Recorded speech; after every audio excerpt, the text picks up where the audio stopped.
What's up, guys? Last round highlights or a recap of Tata Steel. Definitely a crazy round too. A lot of guys in the leader group, they need wins. They could draw. They could go for the win. Depends on how much money they want, and you'll find out after the results of these games.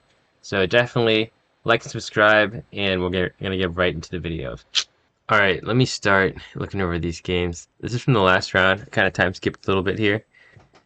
Okay, so we got Fedoseev versus Arvin C. So it starts at a QGD. So bishop e7. The idea is you don't want to get bishop g5. So we play here first, commit the bishop, then we go knight f6. Not that bishop g5 is some killer or anything. Normally I hate these positions because this reason. They get super trade-offy. Literally everything comes off the board. But okay, if they don't get trade-offy, White has like a lot of space. Like definitely a huge space advantage.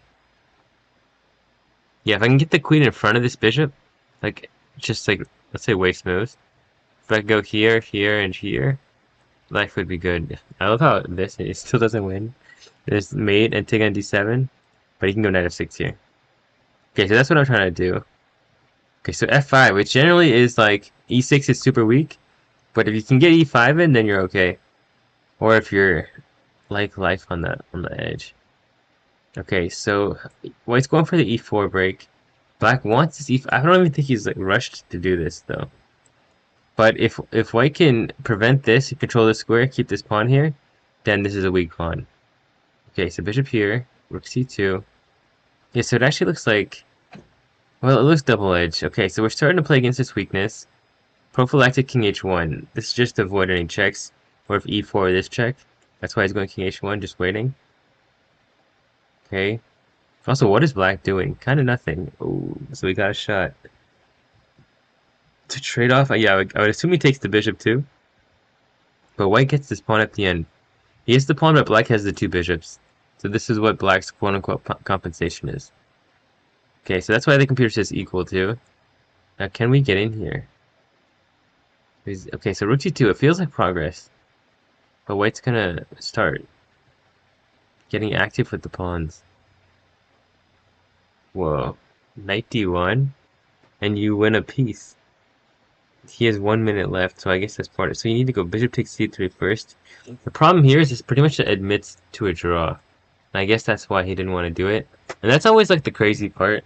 In the name of avoiding draws, we lose a lot of games. Like I've definitely done this before too. This is like a classic young Indian mistake. Trying to play too hard for the win. Because after this, okay, you're down a piece. And I couldn't find the prize information on the website. Okay, so if you take here, I take here. Okay, so he's just one pawn left. Can he go rook c6? F5 check. I'm sorry, you can't go rook f3. Okay, so boom, boom. Okay, we made a lot of progress. Okay, and then I think at some point he just have a piece, and then black goes ahead and resigns. He's after here, and after king g2, I think. Yeah, then there's no pin. Then it's just the storm is coming this way, and he's gonna win because he's up a piece. Yeah, so kind of a grindy position. Let me go back to this real quick, because I'm pretty sure like he could have drawn, or at least like, I mean, he could have. I think he was the A side. No, no. So here, if he just takes on c3, he has to take on d7, only move, and take on f5. It's just opposite color bishops. 2, 4, 3, 4. Yeah, and then a lot of draw. Actually, maybe. No, it's a draw. I won't even say black's on the A side here.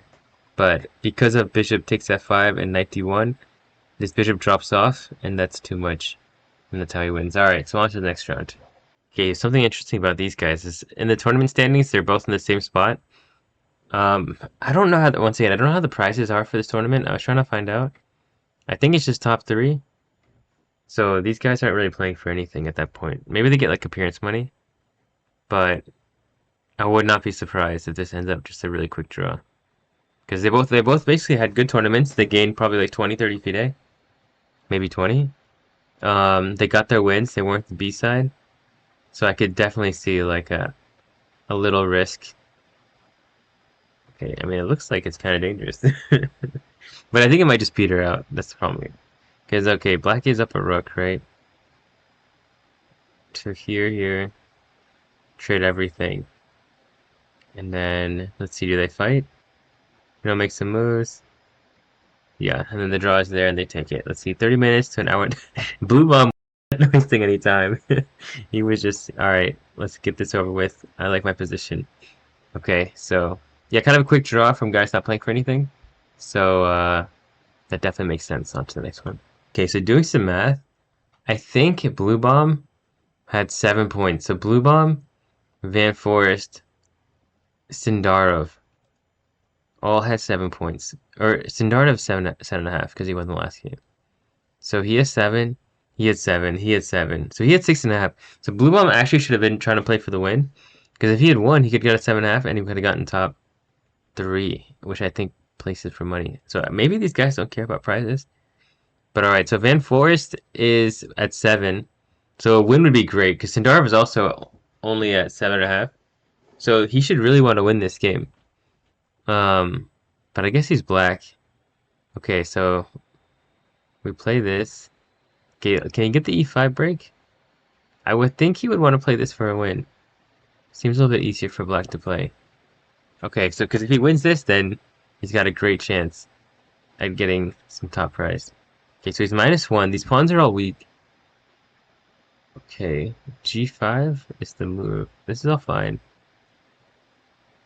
Okay, so g5 was the key. He's up a pawn.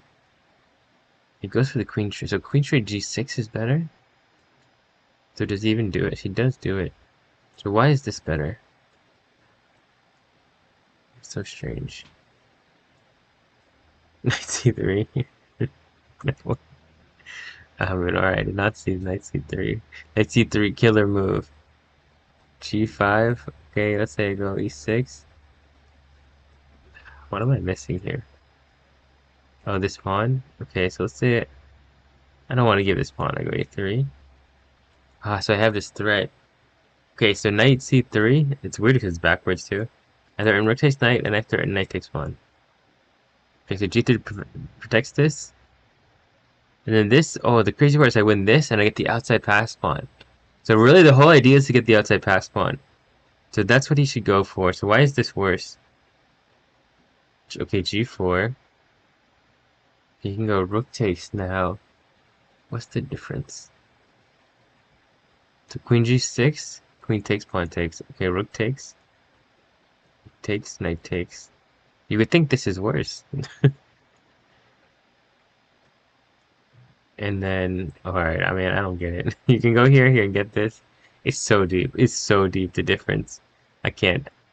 That's one of those you just guess, I guess. I guess. Yeah, rook g6 up. I mean, it's definitely visually doesn't look like it's it. It looks like he turned tail and ran. He went, oh my god, he's taking my pawn. I gotta get out of here. But he's trying to break this way and get this open. It's just, once again, visually it looks kind of funny. A rook turning tail. Okay, so the rook has redeemed himself. Prince Zuko arc, doing your thing. Rook d4. I mean, looks good, right? Okay. What's going on? So 94 was better. Yeah, the high knight was definitely not the best. So why is 94 so much better? Okay, spacebar. Now you can just go take your pawn. No sweat. Okay, but then the way you did it, yeah, it lets him get active. That always is kind of a computer or just a human thing. You let them get active, it gets annoying. So 94 controls that. So that would have been the better way to go. After this, the endgame, it is simply a draw. Okay, so 94 stay in control. So here, then trade the rooks. If you can trade the rooks, then you can like every single pawn is weak. But the active rook is what let Pragg get back into this game. So this is actually a really important game, and Van Foreest had his chances. It really came down to could he prevent the counterplay. Very good learning lesson there. All right, on to the next. Okay, so let's go over this game. This is of course an important game. So Nodirbek had 8 points. Sindarov had 8 points. Wow. So this win actually cinches in the win of the tournament for him. And he's black too. Okay, so Arjun goes Evans Gambit. I mean, Arjun is unhinged. Is the best way to put it. That's kind of the vibe I'm getting. Okay, so Nodirbek gets rid of the bishop pair, and he's up a pawn now. Okay, so he can get his pawn back, which he does. We got opposite colored bishops, and white is actually fine. But let's see how Arjun kind of progresses here. Okay, so I mean, it's almost like Nodirbek is down to draw. That's the vibe I get. It's the year of the down of drawers. Those are the guys progressing. Yeah, like Nodirbek's just like, alright, opposite colored bishops, come on. Okay, so now we got some counterplay. Okay, he gets the opposite colored bishops. But black got it in a much, much better situation. If just somewhere back here, he said, you know what, you want to trade? Let's trade. Like this. It's a really easy position to play. Play against the weakness, blah, blah, blah. But instead, he dilly-dallied. And now this is alpha bishop versus passive bishop. Yeah, it's almost like now Nodirbek is like, maybe I'm going to try to keep pieces on the board. Like, he could take this. But this is just very drawish now. My god. Oh my, so the weak king is the killer. The weak king is the killer. Oh, and he trades here?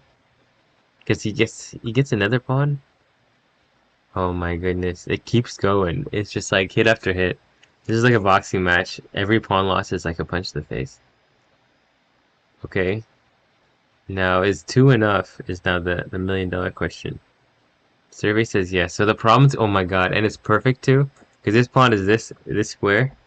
So all he has to do is trade these two for this bishop, which is gonna happen. If these pawns were not here, then it is a draw.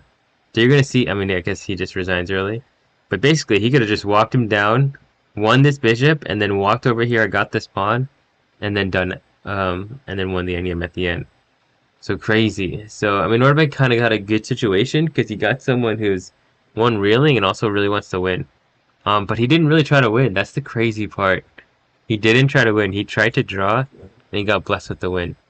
That's how you know this tournament was gonna go his way. He got like the blunder from Gukesh. He got like everyone overpressing against him. Whenever someone wins a tournament, it's almost like it's effortless. It's like the tournament won itself. It's very hard to explain. I've seen this before. Okay, on to the next one. Oh my gosh. Okay, so it gets even more insane. So I was wrong. Sindarov had 7.5. So they both. Okay, so Nodirbek needed to win this game.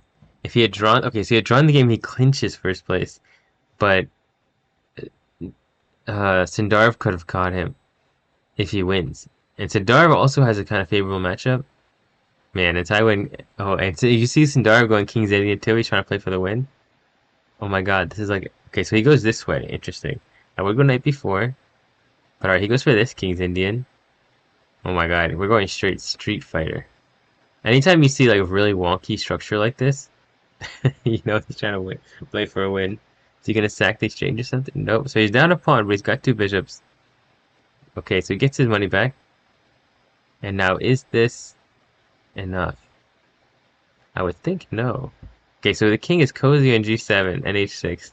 So you can actually abandon ship, because you're turning mate back. Oh my god. The cojones. And the outside pass one, we can already see it happening. If he trades the queens, he can win this endgame with the outside pass pawn. Oh my goodness, he's running. He's running. Oh my, I said it, the outside pass pawn. It's gonna be enough. It's gonna be enough. Oh my god. Taiwan had a win. Crazy. Okay, 26 seconds. So queen a5, why is this winning? What does he do? I mean, I want to push this. Let's say go queen b2, c7, and then I win your rook, and I win with check too. So after queen a5, I gotta stop this pawn. Is it possible? No, because there's 98. Oh my gosh. Queen a7 wins. Queen a5 wins. Just pushing this pawn wins. That's the idea. And then he goes the wrong way. That's crazy. Okay, he's up a piece. He made time control. No, they both made time control. But yeah, this kind of sucks. It's just like a grindy matter of time. So it really kind of came down to the offenses were just not good enough. There were wins for the B sides. They just couldn't find them. And then the strong defense prevailed. Okay, so how does he make progress here? Okay, so he targets F2. Just to do meta. Still not really doing anything. Why? I guess F4, but why?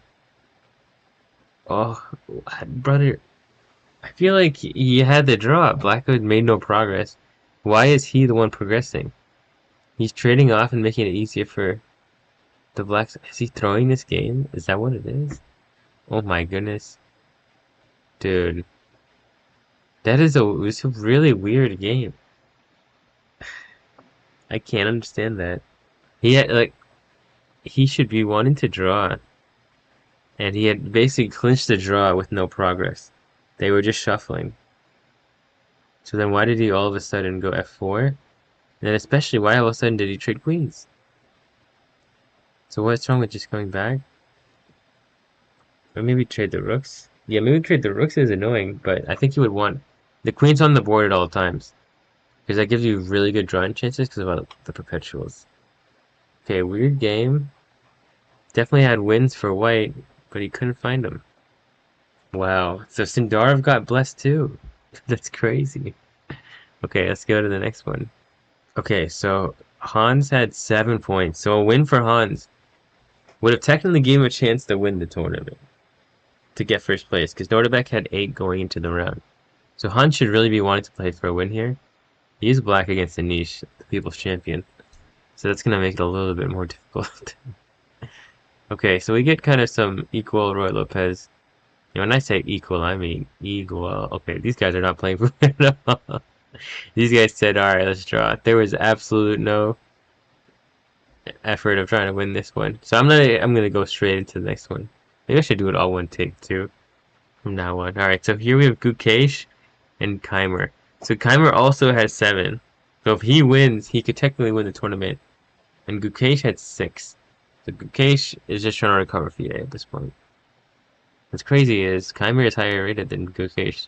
So, and draw is good for Gukesh. Okay, so it seems like Gukesh is getting good pressure. Go, and maybe D4, blow it up. No? I would have been down. Okay, so another opposite color bishops. You're going to see this theme. Whenever they want draws, just look for opposite color bishops. That's always cute.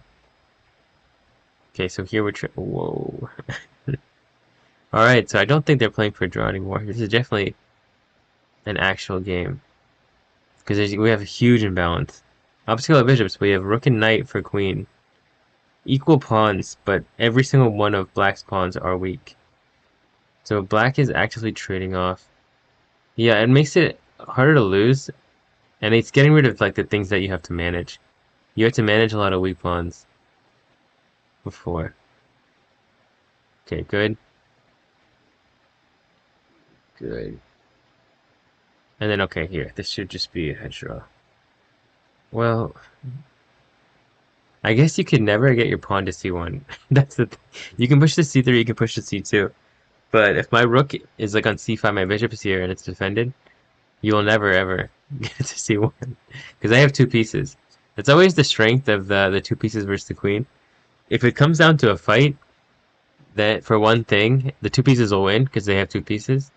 And in terms of mobility and space and movement, then the queen is better because it's stronger and it only has to do one thing. So yeah, definitely overall pretty good end to the tournament. Both these guys, the guys who won the tournament, shout out to Sindarov and Nodirbek. They both got huge wins on the last day in a very tight field. Yeah, so outside pass pawn, we saw some themes for sure. Don't play too crazy. We can definitely see the punishment for being a little too dubious, I would say. So apart from that, definitely like and subscribe, and I'll see you guys later. Adios.